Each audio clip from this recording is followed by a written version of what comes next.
Today, Angry Birds is 10 years old, which is like 10 in video game years. This is CheckPoint.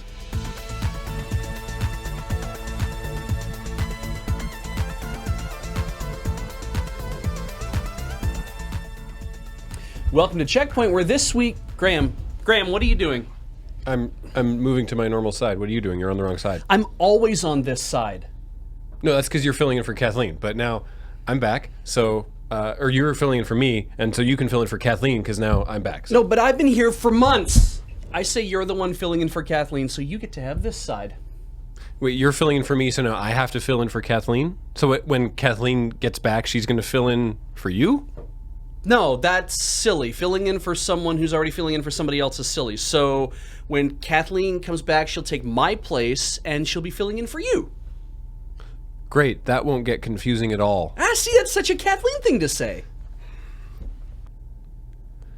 What's up, gamers? I'm back, and let's just ease into it with a nice, light story. Loot boxes!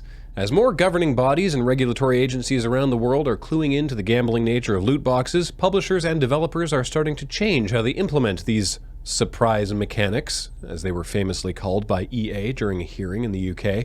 Some changes are more transparent than others. Literally, Rocket League has moved to a model already adopted by Fortnite called blueprints, where the contents of a loot box are still random, but you get to see what's in it before you decide to buy it. To compensate for the expected dip in revenue, Rocket League will also add an item store where players will be able to, and bear with me if this sounds wild, see various in-game items and buy them if they want to.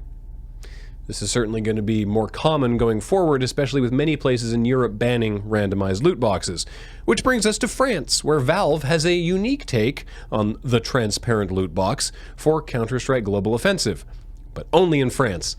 The loot boxes themselves are still opaque, but players have an X-ray scanner they can use to see inside.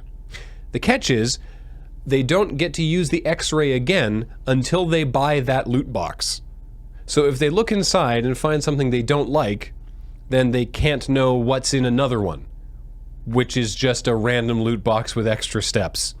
Regardless, now that we're moving back to a model where you can just buy things you want, maybe someday we'll revert all the way back to that thing of where you buy a complete game and then never have to talk to the publisher ever again.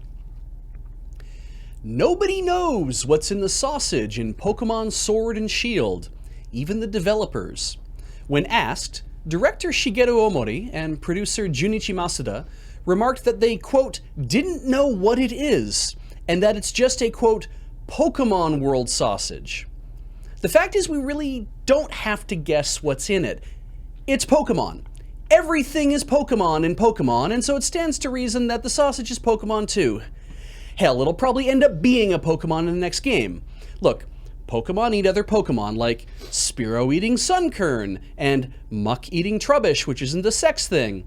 And the people eat Pokemon too. For example, Farfetch'd is delicious. We know this because Ash's Pokedex says so. In fact, in Japan, it's called kamonegi, which refers to the Japanese idiom of a happy coincidence that a duck shows up with its own leek.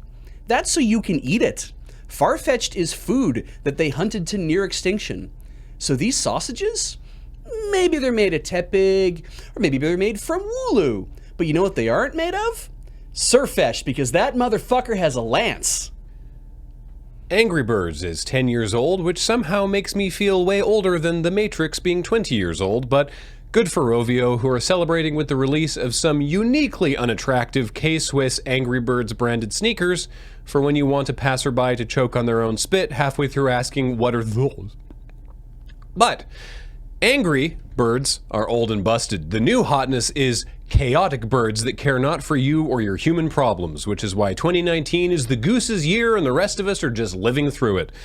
Untitled Goose Game already had a small cult following leading up to its release, but I doubt even the developers predicted the sheer mimetic weight their asshole bird would lord over us all. At time of recording, Untitled Goose Game is the #1 best-selling Switch title in the US, ahead of Dragon Quest XI's and Link's Awakening, because it turns out, in a timeline where we crave entertainment that gives us the big mood, an epic RPG or even a low-key dungeon crawler are not nearly as attractive as being an ultimately harmless but supremely irritating bastard bird just idly ruining things. It's very cathartic. Nintendo has released a new update for Super Mario Maker 2, with the most important addition being online multiplayer with friends. That's right, you can now co-op your way remotely through some of Mario Maker's toughest levels. This comes at an opportune time with the release of a new Kaizo Mario Maker level called Hit Me Up, which requires you to tightly coordinate your play with a buddy in order to finish the level. The level creators Panga and Tones Balones, I'm assuming, who are very experienced level designers, were able to finish it in about 6 hours. Which is why the online multiplayer co-op comes at a great time, because who wants to sit in a room for 6 hours with someone who used to be their friend? Well, it's only been about 15 minutes so far. Nice to have you back. Getting used to that chair again? Yeah, can't wait till Road Quest is done and we can have Kathleen back too. Ouch. Oh, that's not about you. It's just so people stop bugging us to put you in the titles. Oh, fair.